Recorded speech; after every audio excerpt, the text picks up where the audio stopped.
The sun was barely up, yet the fields shimmered under a skin of frost so thin it looked breakable by a whisper. From the road, Carter Farm seemed like the last quiet place left in the county, rows of corn standing in disciplined lines, the old oak by the mailbox casting a long, cold shadow.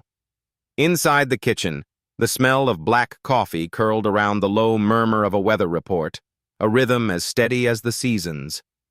But that rhythm shattered in a blink. Tires crunched hard over the gravel drive, the sound sharp, invasive, wrong. 4 patrol SUVs slid in like wolves circling prey, red and blue lights splintering across the frost. Doors slammed in unison. The air filled with clipped orders barked by voices that had already decided who they were here for.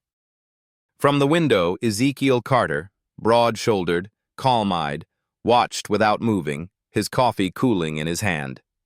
He caught sight of his wife stepping onto the porch, pulling her robe tight against the wind, confusion shadowing her face.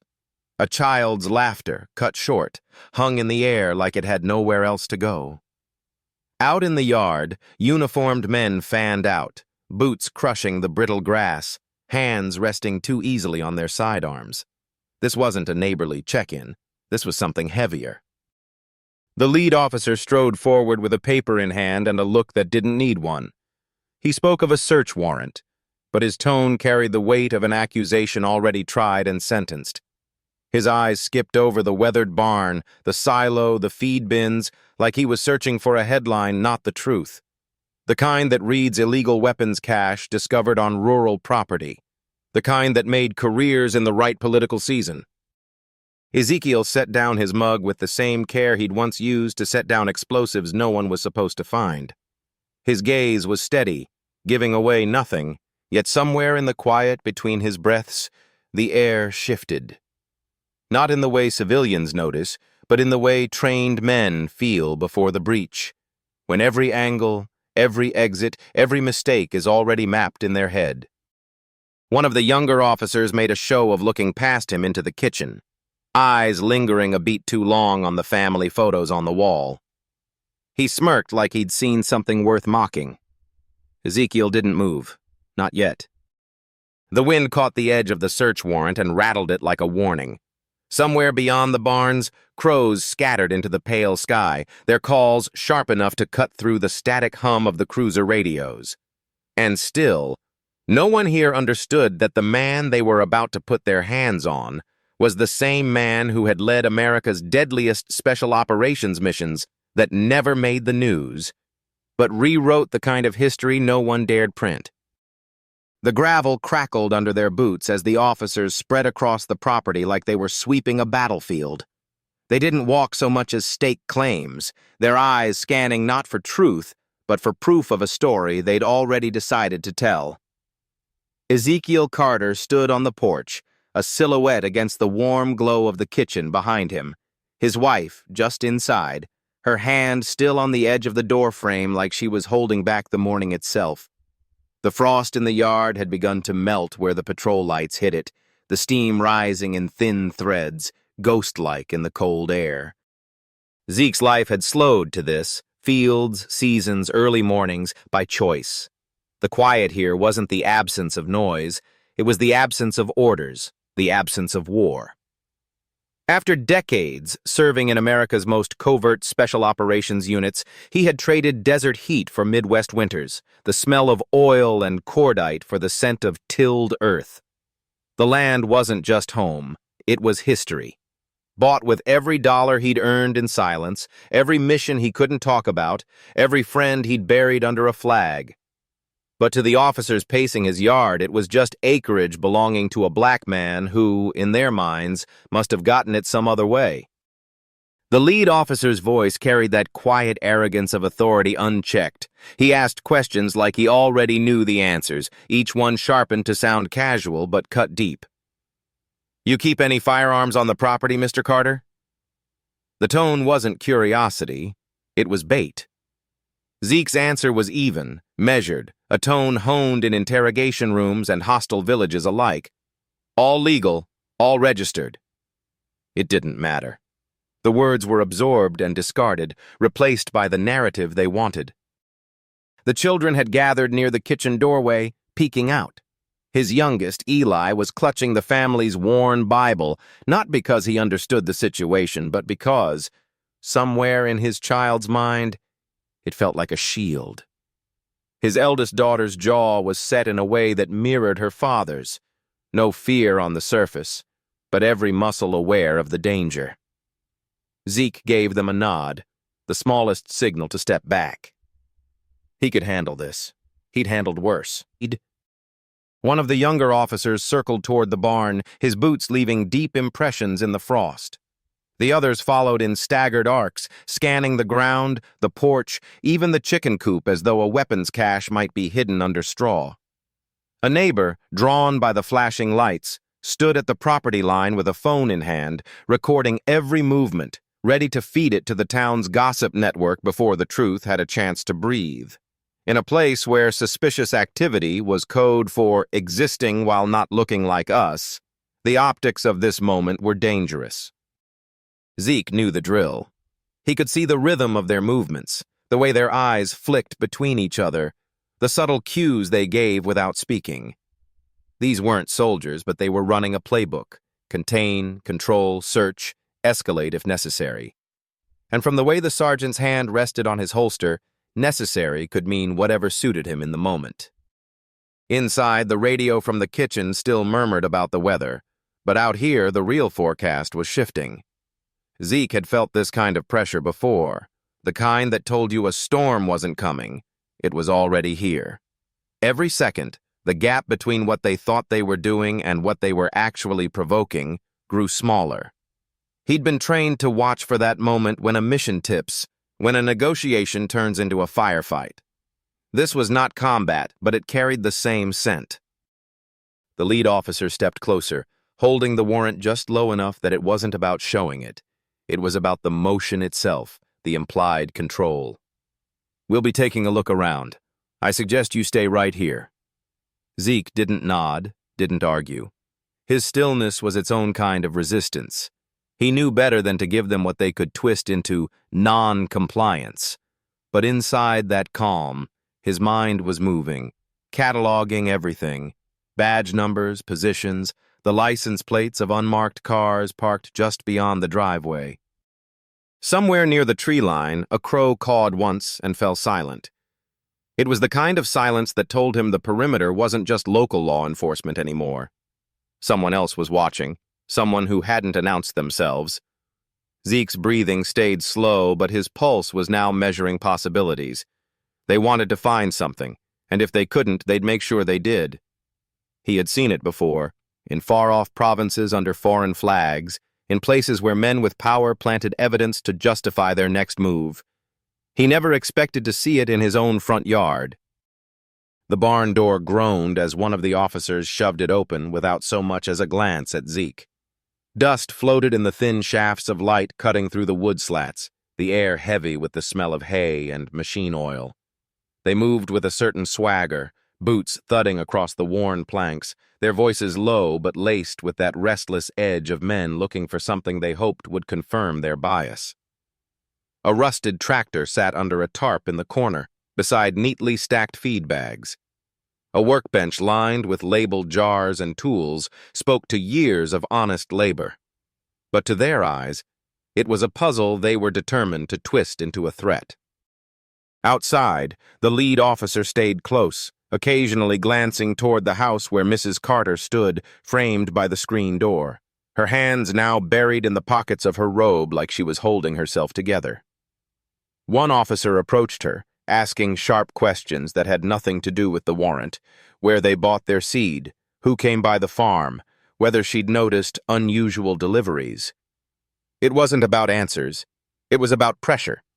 About seeing what cracked first, the truth or the people.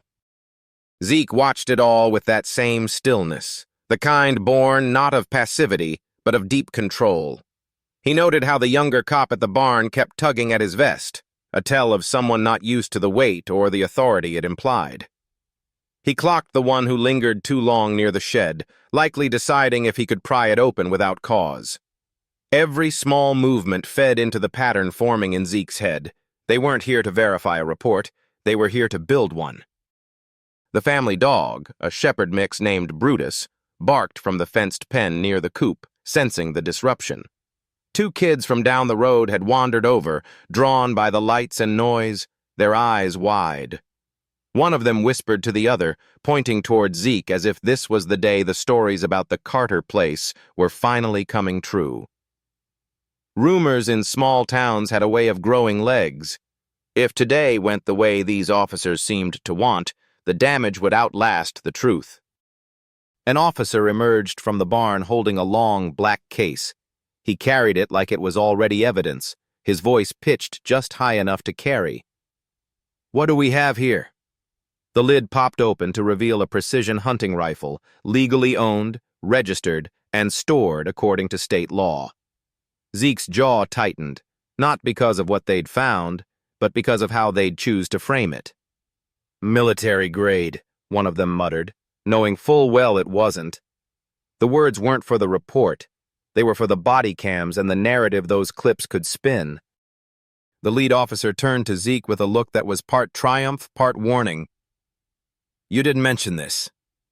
Zeke's voice was level, unshaken. "You didn't ask." That earned him a thin smile, the kind given by a man who thought he was moving a step closer to the ending he wanted.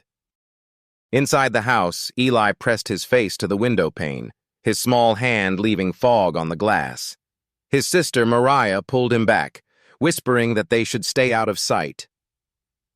The TV in the living room still played low, morning anchors talking about inflation, the weather, and a brief mention of national security. Zeke caught the phrase and almost smiled at the irony. National security, he thought, had a strange way of showing up uninvited on his land. Near the tree line, that earlier silence remained, a stillness too deliberate to be nature. Zeke's instincts kept pulling his attention there.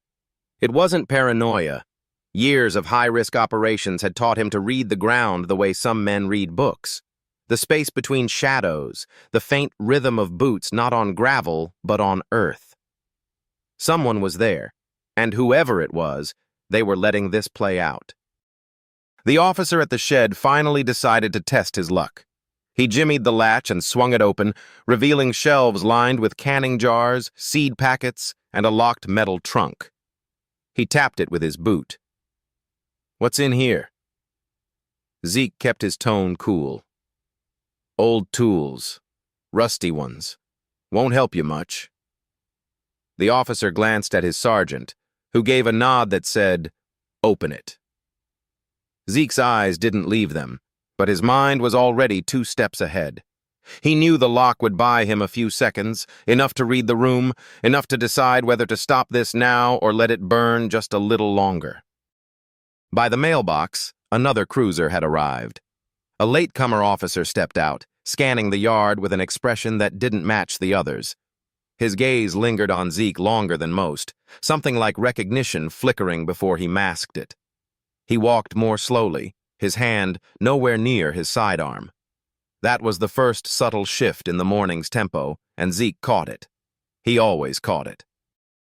But the rest of the team was still pushing forward, tossing feed sacks, peering into barrels, snapping photos of the rifle case like it was the smoking gun. The crows in the distance shifted again, their calls echoing sharper now. Zeke knew that sound, not of birds startled by random noise, but by movement they'd seen before. The perimeter was alive, watching, waiting. And the men in his yard, too focused on building their case, didn't have a clue how close they were to stepping over a line they couldn't walk back from. The metal latch on the trunk gave way with a brittle snap, the sound cutting through the cold morning air like a trigger pull.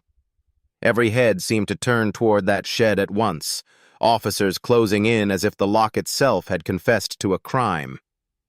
The officer kneeling in front of it threw open the lid, and the collective posture of the squad shifted, not in fear, but in greed for the story they thought they'd just found. Inside, carefully wrapped in oilcloth, lay pieces of tactical gear, night vision goggles, a pair of battered breaching tools, a combat harness, and a weathered field radio with military markings faded by time. It was the kind of kit that didn't belong on a farm in their minds, but to Zeke Carter, it was part of a life earned and paid for in ways none of them could imagine. "Military equipment," the sergeant announced, his voice sharp, almost triumphant. "Unregistered." The word hung in the air like a false verdict, designed for the body cam's audience, not for the truth. Zeke stayed still, his eyes locking on the sergeant's with the kind of unblinking steadiness that made lesser men shift in place. "That gear," Zeke said evenly, "is older than some of your rookies, and it's mine. Issued, carried, and retired with me. Every piece documented." The sergeant's smirk didn't waver. He was no longer looking for violations. He was looking for a scene. Two officers moved in closer, one reaching for the cuffs while the other kept his palm resting on the butt of his sidearm. Zeke's wife stepped forward from the porch, her voice cutting through the tension like a bell, demanding to know why her husband was being treated like a criminal in his own yard. The sergeant didn't answer her. Instead, he nodded once, and the cuffs came out with a metallic rattle. Zeke didn't resist. His arms moved behind his back with the precision of muscle memory, but in that same moment his gaze drifted toward the tree line. That unnatural stillness was still there, watching, measuring. He took a slow breath, felt the cold bite of steel on his wrists, and spoke into the thin air as if to no one at all. "Radio check. Bravo 6, code black." His tone was low, controlled, and it carried like a pulse through the frosted yard. For half a beat, nothing happened. Then the sound came, a deep, thrumming vibration that built in the chest before it reached the ears. Over the rise beyond the barn, two Black Hawk helicopters crested the horizon, their rotors slicing the morning in half. The red and blue lights of the cruisers were swallowed by the flood of downwash as the birds angled in, kicking up a storm of dust, frost, and loose straw. Patrol officers froze, their hands still on weapons. They suddenly didn't know whether to draw or drop. From the road, a line of unmarked SUVs roared up, black paint gleaming under the weak sun. Their doors swung open in unison, and out stepped men and women in muted tactical gear, their patches reading nothing, but their bearing speaking volumes. This wasn't local law enforcement. This was federal, and their eyes found Zeke immediately. The lead agent, tall, weathered, and calm as stone, walked past the stunned officers without a glance, stopping in front of Zeke. "Sir," he said, with a crispness that cut the air. "On your word." The cuffs came off as quickly as they'd been put on. One of the rookies looked as if he might speak, but the weight of the silence around him crushed the thought before it could form. The sergeant, red creeping up his neck, finally stammered, Who are you?" Zeke didn't answer. He didn't have to. The lead agent turned to him with the respect of a man addressing his former commander. "Ladies and gentlemen," the agent said, raising his voice just enough to carry, "you have just detained the officer who led America's most classified and deadliest special operations, the kind of missions that made it possible for you to stand here today without knowing why you were safe." In that instant, the yard changed. The air, the stance of every man and woman present, even the crows in the trees, seemed to hold still. But the story wasn't over, not yet. This wasn't just about recognition.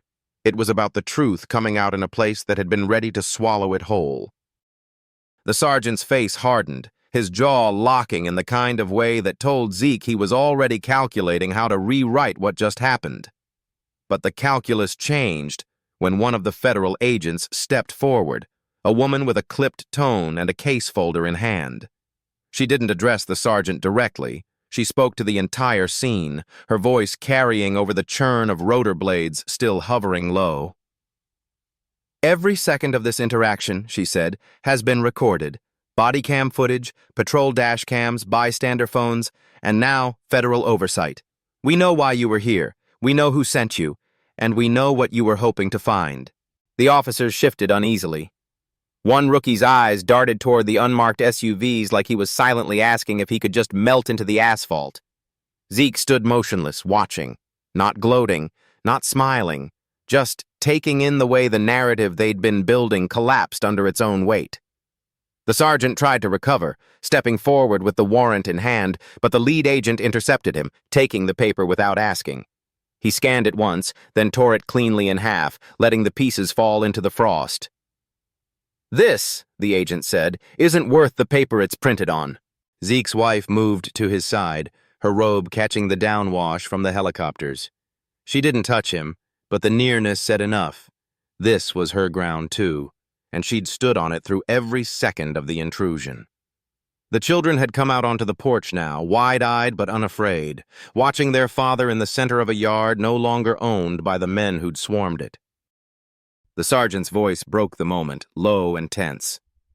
"We had credible intel." The agent turned slowly toward him. "From a developer with a vested interest in this property's sale? From an anonymous tip conveniently filed days after your department approved an eminent domain petition? Save it for the inquiry. You'll have plenty of time to explain it, under oath." In the distance, the crows scattered again, this time because the helicopters began to rise, banking away toward the horizon.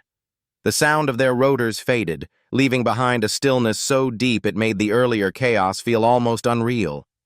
But the SUVs stayed, the agents stayed, and the officers who had come to control the scene now found themselves contained. One of the feds approached Zeke with a secure comm device, murmuring something about a debrief and pending actions.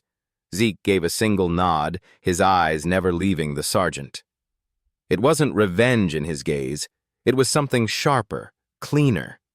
The knowledge that for once the imbalance of power had tipped toward truth. As the federal team began collecting statements, photographing the patrol cars, and escorting certain officers aside, the weight of what had happened settled over the yard. Neighbors who had been filming from the property line lowered their phones slowly, realizing they hadn't just caught a search gone wrong. They'd captured the moment a story changed forever. Zeke took one step forward, closing the distance between himself and the man who'd ordered his arrest. "The next time you decide who you're dealing with," he said quietly, "you might want to make sure you know who's looking back at you." There was no threat in his tone, just a fact. And facts, Zeke knew, were the most dangerous weapons of all when aimed correctly. The federal agents moved with surgical precision, separating the local officers into small groups, each one shadowed by a recorder and a witness. The atmosphere had shifted from dominance to scrutiny, the kind that made even seasoned cops fumble their words. The sergeant tried to hover near his men, but two agents blocked him, one sliding a manila envelope into his chest. Inside was a formal notice: suspension of duties, immediate surrender of badge and firearm, pending investigation. His face flushed crimson, a vein in his temple ticking like a metronome. Zeke didn't step closer. He didn't have to. The truth was no longer something he had to force into the light. It was being dragged there under federal authority. The woman agent from earlier opened her folder and began reading off timestamps, phone records, and bank transfers. Each name she mentioned tightened the net.